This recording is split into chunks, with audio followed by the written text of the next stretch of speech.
Last week I started a new series of videos on what good looks like in procurement.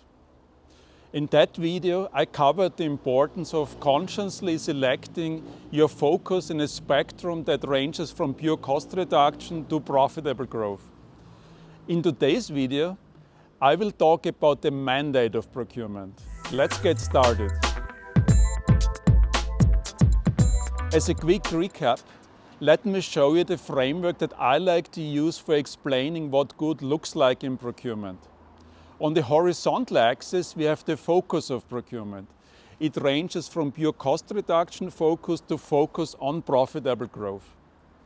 While profitable growth sounds similar to cost reduction, it is something entirely different.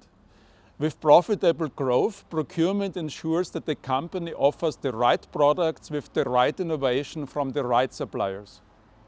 On the vertical axis, we have the mandate of procurement. And the mandate is the key topic of this video. It ranges from supporting the corporate strategy to shaping the corporate strategy.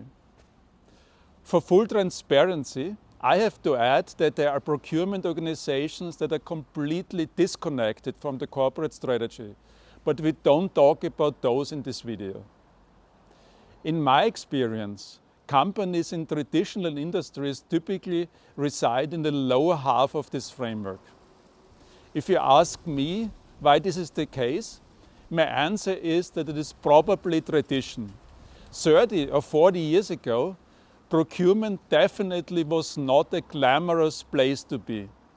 Procurement was mostly expected to negotiate the terms of conditions of contracts that had already been pre-agreed by engineering or manufacturing. So coming from this quite humble background, it is difficult for a company to culturally accept that procurement should play a major role in charting the future. There are exceptions, of course. Some companies had enlightened CEOs that let procurement flourish and CPOs who captured this opportunity to shape the corporate strategy. By the way, a good way of gauging where a company sits on the vertical axis is asking yourself whom you would talk to if you wanted to make something unusual happen in the company. In most traditional industry companies, the answer would be the head of engineering or the head of sales. But there are notable exceptions where people would turn to the CPO, and these companies reside in the upper half of the framework. I don't want to name names, but I've had the privilege to work with some of these exceptional CPOs. And again, in traditional industry companies, these really are exceptions. But in the high-tech industry, things are markedly different. At tech OEMs, makers of smartphones, tablets, PCs, or even electric vehicles, procurement is far more central to shaping the corporate strategy than in traditional industry. If you ask me why this is the case, my answer is that it probably comes from the division of labor. Unlike some car makers, tech OEMs never were vertically integrated. They always needed to orchestrate a quite complex ecosystem. Think of a PC maker. They start with a reference design from Intel, customize it to specific requirements of product market segments, and then they marry it to the specifications of the appropriate generation of LCD panels, memory, and storage. Most of the detailed engineering is done by a contract manufacturer like Foxconn. So engineering at a PC OEM typically would not assume that they are the center of the world. At the PC makers I know, if you want to get something unusual done, you definitely go to the CPO and not to the head of engineering. And maybe the most visible example of this is Apple's Tim Cook. When he succeeded Steve Jobs as Apple CEO, outsiders wondered how a supply chain guy would fit in that role. But looking at Apple's market capitalization today, nobody is asking that question anymore. Okay, let's now take a closer look at what residing in the upper half of the framework means in practice. And I will show you two examples, one to the left and one to the right. So in the first practical example, You're on the left, which means that your procurement focuses on cost. For this company, being on top means that procurement is the strongest ally of the CFO. Procurement does not gauge its performance with KPIs that don't make sense to the CFO. They have no headwind, no cost avoidance. They don't bake in annual savings in the business award and harvest them with LTAs.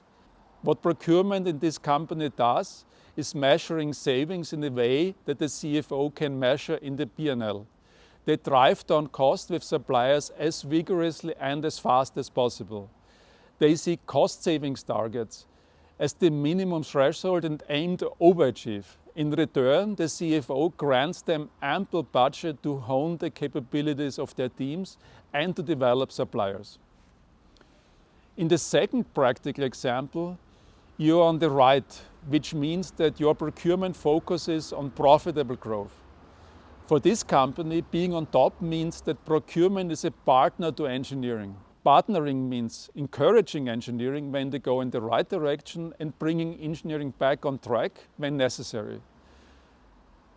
Procurement doesn't simply take the concepts and specifications developed by engineering to get a price from suppliers.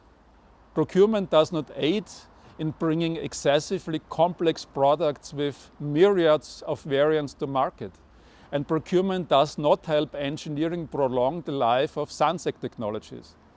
What procurement in this company does is ensuring that the company offers the right products with the right innovation from the right supplier.